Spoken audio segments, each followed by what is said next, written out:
ಯಾರೆಲ್ಲ ಭಾಗಿಯಾಗ್ತಾರೆ ಸರ್? ಎಷ್ಟೊತ್ತಿಗೆ ಆರಂಭ ಆಗುತ್ತೆ? ನನಗೆ ನಾಳಿನ ಪ್ರತಿಭಟನೆಯನ್ನು ನಮ್ಮ ಸ್ಥಳೀಯ ನಾಯಕರಂತ ಸ್ವಾಮಿಗೌಡರು, ನಮ್ಮ ಇಂದ್ರೇಶ್ ಕುಮಾರ್ ಅವರು ನಿರ್ಧಾರವನ್ನು ಮಾಡ್ತಾರೆ. ನಾಡಿದ್ದು ಗಣೇಶ ವಿಸರ್ಜನಾ ಕಾರ್ಯಕ್ರಮ, ಸಾಮೂಹಿಕ ವಿಸರ್ಜನಾ ಕಾರ್ಯಕ್ರಮಕ್ಕೆ ನಮ್ಮ ಪಕ್ಷದ ರಾಜ್ಯಾಧ್ಯಕ್ಷರಾಗಿರುವಂತಹ ವಿಜೇಂದ್ರ ಅವರು ಹಾಗೂ ನಮ್ಮ ವಿರೋಧ ಪಕ್ಷದ ನಾಯಕರಾಗಿರುವಂತಹ ಆರ್ ಅಶೋಕಣ್ಣವರು ಮತ್ತು ಇನ್ನಿತರ ಹಿರಿಯ ನಾಯಕರುಗಳು ಕೂಡ ಬರ್ತಾರೆ. ಹಾಗೆ ನಮ್ಮ JDSನ ಎಲ್ಲ ಪ್ರಮುಖರು ಇವತ್ತು ಬಂದಿದ್ದರು.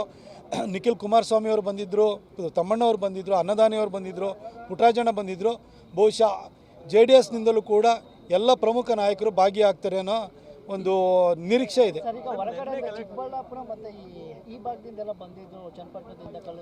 ಚನ್ನಪಟ್ಟಣದಿಂದ ಇಬ್ಬರು ಬಂದಿದ್ದರು, ಅದನ್ನು ಗುರುತು ಮಾಡಿದ್ದಾರೆ. ಇನ್ನು ಉಳಿದವರೆಲ್ಲ ಸ್ಥಳೀಯರೇ ಅಂತ ಹೇಳಿದ್ದಾರೆ.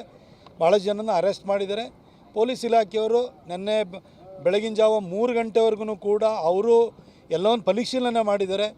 ನಾವು ಏಕಾಏಕಿ ನಾನು ಯಾರ ಮೇಲೂ ಕೂಡ ಆರೋಪ ಮಾಡಲ್ಲ. ಪೊಲೀಸರು ಕೂಡ ಬಂದೋಬಸ್ತನ್ನು ಕೂಡ ಮಾಡಿದರು. ಇದ್ರ ಮಧ್ಯದಲ್ಲಿ ನೀವು ಮಸೀದಿ ಯಾವುದೋ ಬಿಲ್ಡಿಂಗ್ ಮೇಲೆ ಕಲ್ಲು ಹೊಡೆದ್ರೆ, ರಸ್ತೆಯಲ್ಲಿರುವಂಥ ಲೈಟನ್ನೇ ಆಫ್ ಮಾಡಿದರೆ ಏನು ಮಾಡೋಕ್ಕಾಗಲ್ಲ. ಪರಿಸ್ಥಿತಿ ಕೈ ಮೀರಿ ಹೋಗಿದೆ.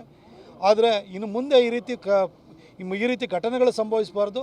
ಅದಕ್ಕೆ ಮುಂಜಾಗ್ರತಾ ಕ್ರಮಗಳನ್ನು ನೀವು ಕೈಗೊಳ್ಳಿ. ಯಾರು ಈ ಥರ ಒಂದು ಪುಂಡ ಕೆಲಸವನ್ನು ಮಾಡಿದ್ದಾರೆ ಅವ್ರ ಮೇಲೆ ಕ್ರಮ ಜರುಗಿಸಿ ಅಂತ ನಾವು ಕೇಳ್ಕೊಂಡಿದ್ದೀವಿ.